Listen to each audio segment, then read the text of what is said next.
All right, let's look at another CSCS math problem, which is another application of binomial coefficients. So what's going on here? We have n children and m apples. We want to give the apples to the children. We want to know how many ways there are to do that. So for example, if there are 3 children and 2 apples, it's too bad. One of the children certainly will not get an apple. There's not enough. There's 6 ways to do it. You can give 2 apples. 2 apples to the third child, one apple to the second and third, 2 apples to the second, 1 apple to the first and third, 1 apple to the first and second, and all the up, 2 apples to the first. So notice that we're treating the apples as indistinguishable here, right? That is, we don't care if we gave the first apple to the second child and the second apple to the third child, or vice versa. We're just counting that as 1 apple to child 2 and 1 apple to child 3. So we don't care which apples get given out.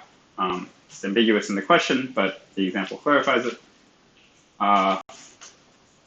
Right, so that means you might have thought that this was kind of similar to the string problem, where you say, okay, well, pick how many apples the first child gets, pick which apples the first child gets, and then pick which apples the remaining the second child gets, and so on. But because the apples are indistinguishable, all that matters is how many. So another way to put this problem is how many triples of integers are there that add up to 2 and then non-negative, right? You can't give any child negative apples. You have to give them at least 0.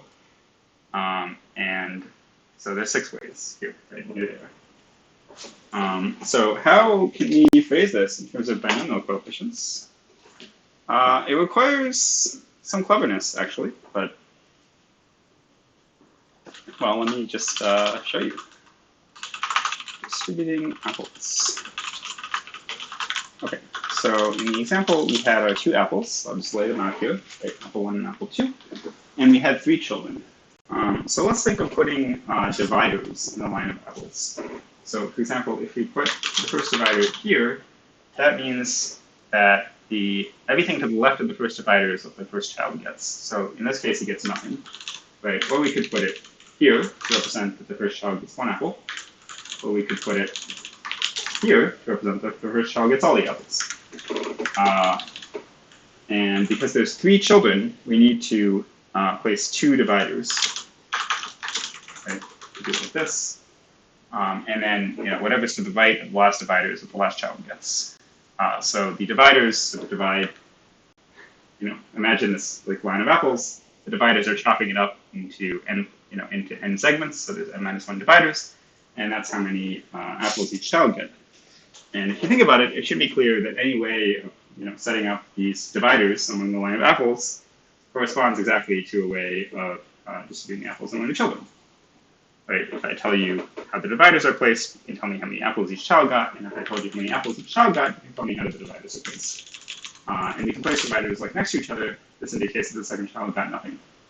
Right? So this ADDA corresponds to this distribution of apples. Right? The first child gets everything left of the first divider, and the last child gets everything right of the last divider. 1, 0, 1. So, and this way of putting it is actually very helpful because you see that there's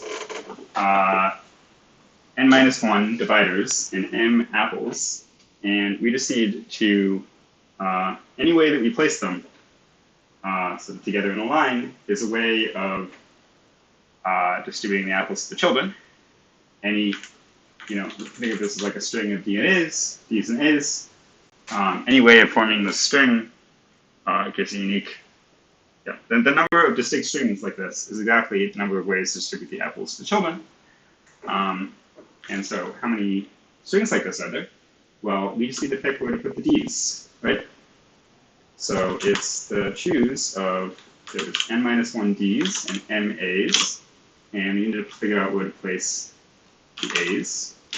Or also, it's the same as figuring out where to place the D's, right? These are actually equal binomial coefficients, always. And why is that, by the way? Well, we said Cnk is n factorial times divided by k factorial times n minus k factorial. And that's exactly the same thing. Right? If you just flip k and n minus k, you get the same terms.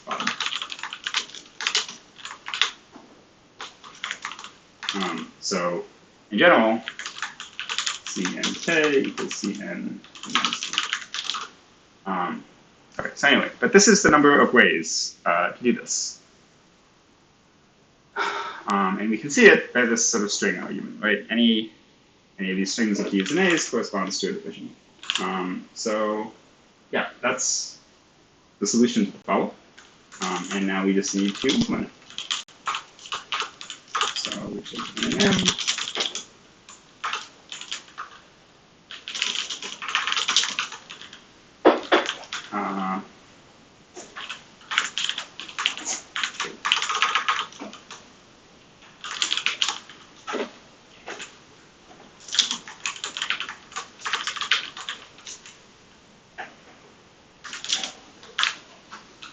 So minus 1 plus M.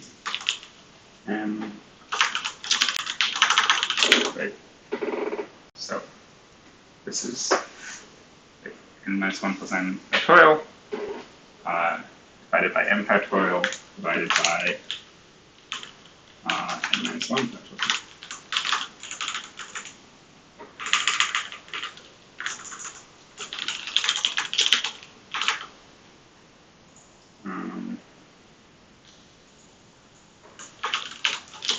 Well, n plus n can both be up to 10 to the 6, so this could be up to 2 times 10 to the 6 minus 1. F0 equals 1. And we'll just keep computing f.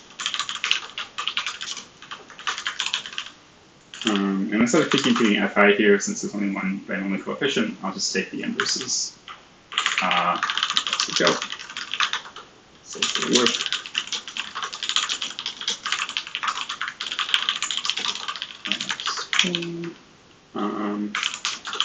Okay, and now we need the modular stuff.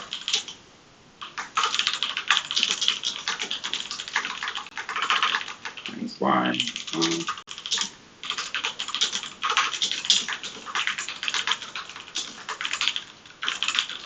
Anything to 0 is 1. Explanation by squaring. B to the e is b squared to the over 2.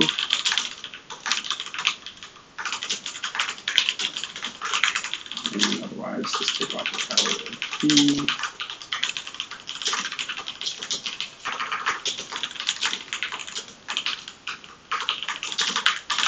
Remember that modulo inverse is just x to the power of 1 minus 2. This only works because this is a prime, by the way. If it's not a prime, you can still get modulo inverses sometimes, but it's more complicated.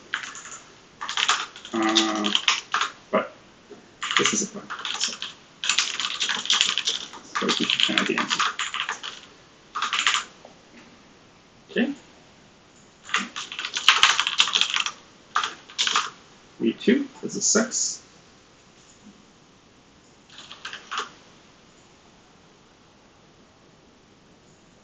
Cool. So that's the problem. And the coding here is pretty easy. It's just the usual binomial coefficient stuff, but actually solving the problem is kind of challenging. It requires this insight that distributions are the same as strings of B's and A's, right, which I explained earlier. That every string gives a unique distribution, and every distribution gives a unique string.